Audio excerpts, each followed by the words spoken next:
Okay, here's what I know. Politics is the most ruthless, most gut-wrenching contact sport out there. And there's no crying after elections. Ever.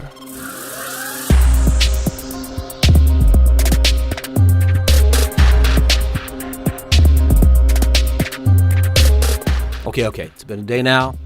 Everybody's had a chance to settle in and go through whatever it is that they felt they had to go through. Fuck a motherfucking republic.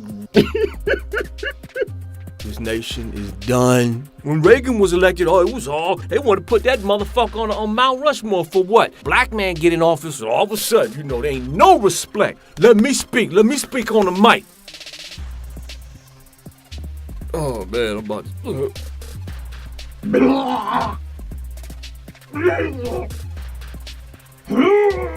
We're here. Everybody just calm down. We're moving forward. We are progressing. I could look at what everybody else is looking at. They're going through some sort of mental state where they're trying to find out exactly what happened. You see, what the fuck happened? If you carry the 2, you look at the 1, there's no way that we should have lost this shit.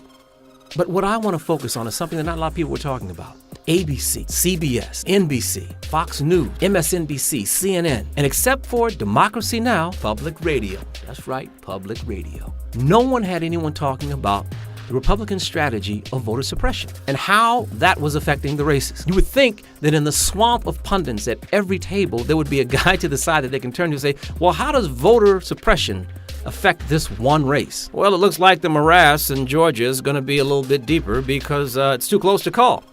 Bob, do you think that has anything to do with voter suppression?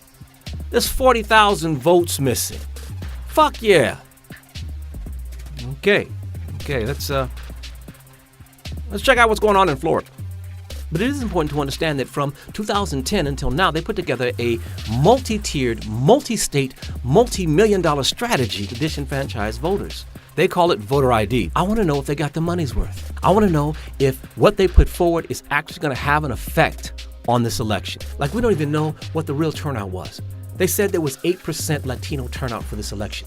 Really? Have you ever seen Latinos fired up to organize for anything and only 8% of them show up? They bring everybody. They bring their families. They'll go to the graveyard, pick out a skull, and bring that thing to the motherfucker.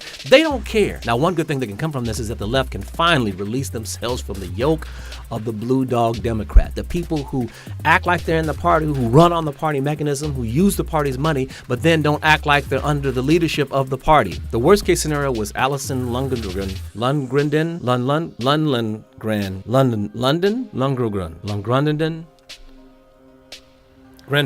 Allison L. Grimes, who, when asked if she voted for Barack Obama, gave such an ambiguous, bullshitty answer that it was embarrassing.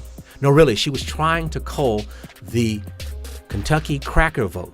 And Kentucky has crackers. It's just a redneck with some bourbon sprinkled on them, okay?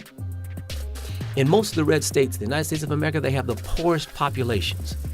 These people need help. And you know what? I say fine. If that's what you need, go right ahead. The problem is when it's time to vote, they vote against other people getting help. They vote against themselves. These are people who, no matter what happens, are going to put people in power who keep them stupid, sick, and broke. And it seems like every person that ran from the president lost. And I'm glad it happened. I'm glad she lost, and I'm glad they lost, because we can finally drop this charade that you can be one thing and then caucus with the Republicans anytime you want to without running as an independent. Now we have to deal with something that's going to come up. They're going to impeach him. Why? How dare you say that? That's ridiculous. How do I know they're going to impeach? Because I believe them. When they said that they were going to obstruct everything, Eric Cantor obstructed everything. When they said that they were going to shut down the government, Ted Cruz shut down the government.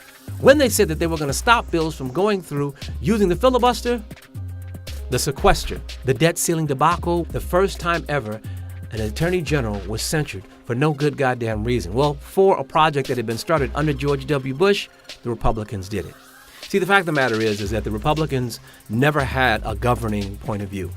Their whole thing from the very beginning was to get in there and obstruct. And how were they going to get in there? Vote for me. Or the black guy wins. So it's not like they have all of a sudden some giant economic plan, some comprehensive health care plan, some look to the future. No, they don't have any of that. They're not going to be reasonable. They're not going to jump off the hook and be nice. They really, literally are going to try to stop everything and destroy this president. I mean, really, what they're coming from is basic hate, which brings me to solutions. Mr. President, it's time to fold in the 11 million human beings that have been working in this country to be a part of this country. I mean, they already are. They're nannies. They're mowing your lawns. They're building your fences. They're building your homes. They are literally the backbone of the future of this economy. They're doing jobs nobody wants. I mean, you don't see a whole bunch of mobile homes trailing from Alabama, Louisiana, Georgia, Mississippi to come to California, pick avocados, to pick lettuce, to pick strawberries, to pick grapes. Come right ahead. Do it. The jobs are there. But they're not going to do it. These people are going to do it. And they've been doing it, some of them for generations. Mr. President, pick up your pen and fold them in. It's time to pull out the veto pen. Do what you got to do. Hit it on your tongue a little bit, scribble around a little bit, start doodling with it. Get ready to use it. You're going to have to start vetoing it. We have 2 years to fight these battles, and they will be fought. It's very important that they are, because if we had a low turnout this time, we need to make sure we motivate as many people as possible to move forward, to progress. Brandon Bowling with TheUnder. Y'all take care. Peace.